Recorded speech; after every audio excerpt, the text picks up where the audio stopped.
बिस्मिल्लाहिर्रहमानिर्रहीम। अस्सलामु अलैकुम dear students, I am Sajid Ali, your maths teacher.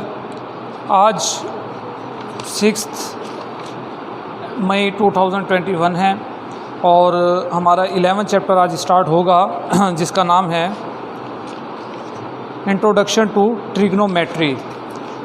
तो बेटा पेज नंबर 180 आप ओपन करें और जो कुछ मैं समझाऊँ वो आपने गौर से ध्यान से सुनना है और ये बातें आपने अंडरलाइन करनी है।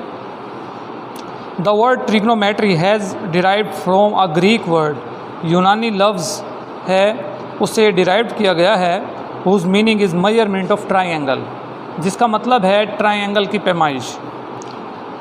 It is an important branch of mathematics which deals with the solution of triangles. ये बहुत अहम शाख है रियाजी की जो कि ट्राइंगल यानी त्रिकोण के हल से मुतल्लिक है। सॉल्यूशन ऑफ ट्राइंगल मींस जो त्रिकोण का हल है यानी सॉल्यूशन है ट्राइंगल का, to find its 3 sides and angles. उसकी 3 साइड्स हैं वो फाइंड करनी होती हैं, एंगल्स फाइंड करने होते हैं। In the development of trigonometry the Muslim mathematicians particularly Abdullah al-Battani, al-Biruni and Muhammad bin Musa al-Khwarizmi made a lot of contributions. इनका बहुत बड़ा हिस्सा है इसकी बुनियाद इसका तरक्की में।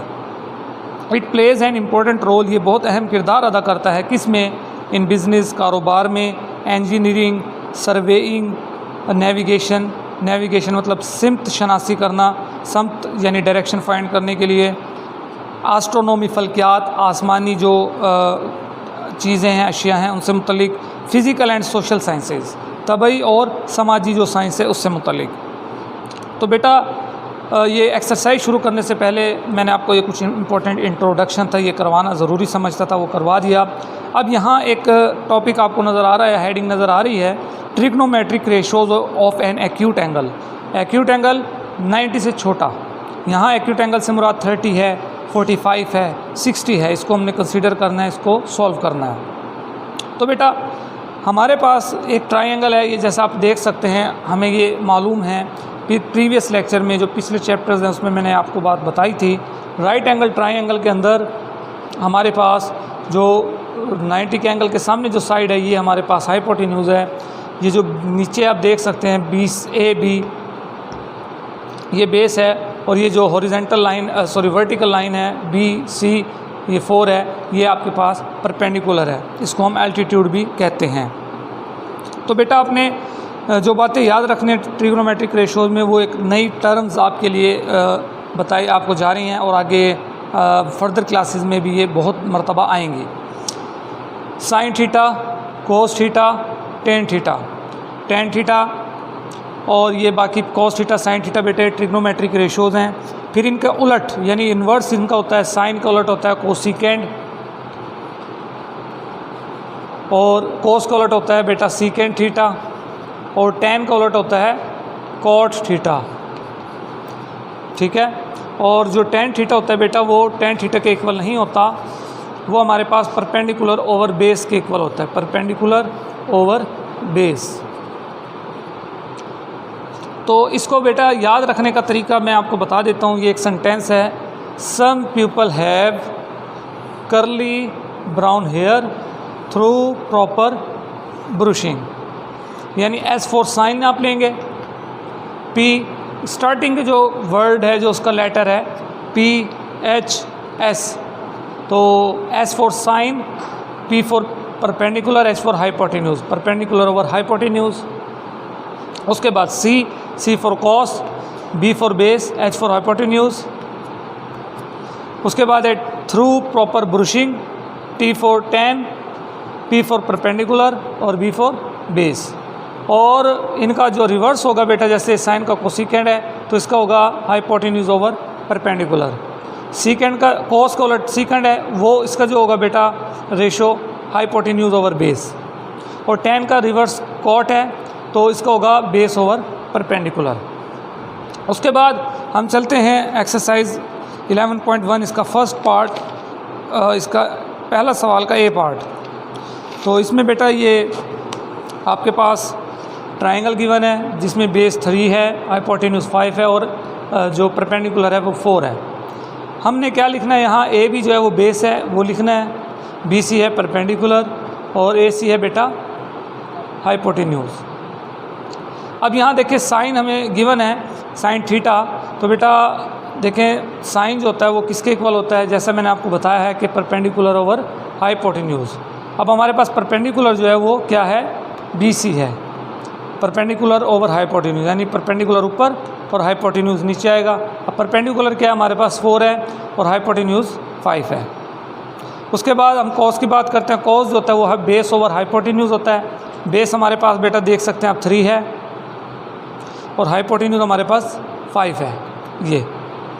उसके बाद टेन की बात करते हैं तो टेन हमारे पास क्या आता है, थ्रू प्रॉपर ब्रूशिंग यानी परपेंडिकुलर ओवर बेस, जैसा मैंने आपको यहाँ बताया है। तो परपेंडिकुलर है बी सी, ये B C perpendicular over A B हमारे पास क्या है, बेस है, यानी 4/3, ये 4 है परपेंडिकुलर और बेस है बेटा 3। इसी तरह इनका अगर हम रिवर्स करें साइन का, जिस तरह कोसिकेंड कोस का सीकेंड और टेन का कॉट, वो इनमें उलट हो जाएगा, यानी अब ये 4/5 है तो ये 5/4 हो जाएगा। तो उसके बाद देखते हैं 7 पार्ट। फाई के लिहाज से अगर हम बात करें, ये बेटा एंगल थीटा के लिहाज से हमने बात की थी। अगर हम एंगल फाई के लिहाज से बात करते हैं तो टेन थीटा किसके इक्वल होगा, तो देख सकते हैं आप ए बी, टेन थीटा होता है थ्रू प्रॉपर ब्रूशिंग, फिर परपेंडिकुलर हमारा बेटा ए बी हो जाएगा, यानी अब ये राइट एंगल ट्रायंगल को अगर हम घुमा दें तो ये परपेंडिकुलर हो जाएगा और ये हमारी जो परपेंडिकुलर है ये बेस हो जाएगी, यानी इस वक्त यही शेप में है, इसको अगर हम घुमा दें तो ये इस शेप में बन जाएगी।